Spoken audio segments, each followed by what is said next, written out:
ஓம் பிரபன்னபாரிஜாதாய தோத்ரவேத்ரைகபாணயே ஞானமுத்ராய கிருஷ்ணாய கீதாமிருததுஹே நமஹ. ஸ்ரீமத் பகவத்கீதை 2வது அத்தியாயம் 29வது ஸ்லோகத்துக்கு இப்போ அர்த்தம் பார்க்குறோம்.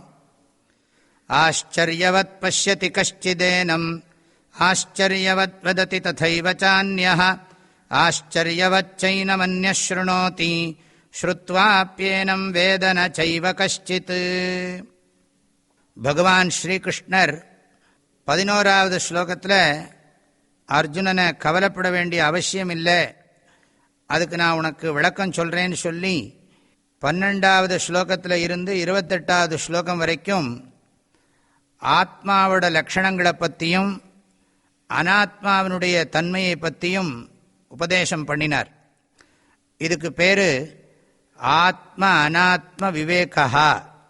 நான் என்பது என்ன, நான் எதாக இல்லை என்றதை பகுத்தறிவதுதான். ஆக இந்த ஆத்ம அனாத்ம விவேகத்தினுடைய அடிப்படையில் சிந்திச்சு பார்த்தா கவலைங்கிறது பட வேண்டிய அவசியமே இல்லை, கவலைப்படுறதுக்கு காரணம் இல்லைங்கிறது புரியும் என்பதை அர்ஜுனனுக்கு புரிய வச்சுட்டார். இந்த 29வது ஸ்லோகத்தில் இந்த ஞானத்தை புகழ்ந்து பேசுகிறார் பகவான்.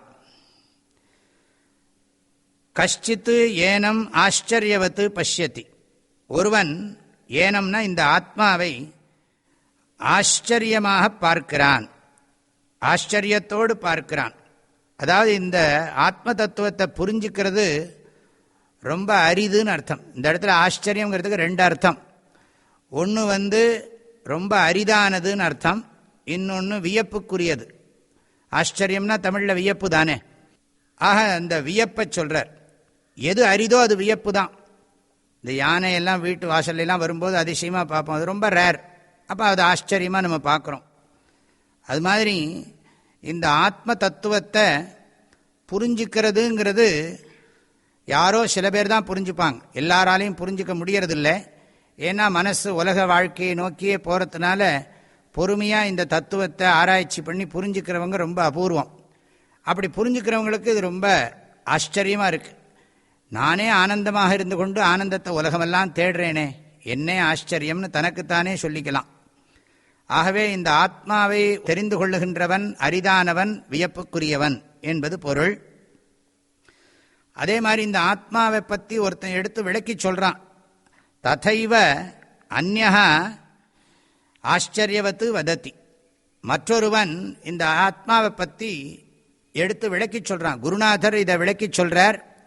ஏன்னா மிக நுண்மையான கருத்து இந்த ஆத்ம தத்துவம். அப்படி எடுத்து இதை விளக்கி சொல்லுகிறவர் அரிதானவர், வியப்புக்குரியவர். இதை பொறுமையாக ஒருத்தன் புரிஞ்சுக்கணுங்கிற ஆசையோடு கேட்டுன்னு இருக்கான், அவனையும் புகழ்கிறார். முதல்ல இதை பற்றி கேள்விப்படுறதே ரொம்ப அபூர்வம். அப்படி அபூர்வமாக கேள்விப்பட்டாலும் ஆசைப்பட்டு இதை படிக்கிறதுங்கிறது ரொம்ப ஆச்சரியம். இதை எடுத்து விளக்கி சொல்கிறவர் அரிதானவர், வியப்புக்குரியவர். அப்புறம் அதை பொறுமையாக நீண்ட நாள் படித்து புரிஞ்சுக்கிறானே, அவனும் அரிதானவன், வியப்புக்குரியவன். சில பேர் எவ்வளவுதான் நம்ம எடுத்து உபதேசம் பண்ணினாலும் புரிஞ்சுக்கிறது இல்லை. இதை பொறுப்பான ஒருத்தர் பொறுமையாக சொல்லி கொடுத்து புரிஞ்சிக்காமல் போகிறதும் ஆச்சரியங்கிறார். இதை முறைப்படி ஒருத்தர் சொல்லி கொடுத்தா புரிஞ்சுக்கத்தான் வேணும்.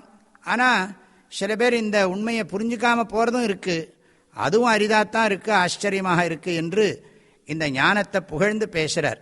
இந்த ஞானத்தை பெறுவது மிகவும் அரிதானது, இது வியப்புக்குரியது. இந்த ஞானம் எல்லா நன்மையையும் செய்யக்கூடிய சக்தி படைத்தது என்பதுதான் இதனுடைய பொருள். அடுத்த ஸ்லோகத்துக்கு நாளைக்கு அர்த்தம் பார்ப்போம். எல்லோருக்கும் பரிபூர்ண ஆசீர்வாதம், வாழ்த்துக்கள். ஹரி ஓம். ஓ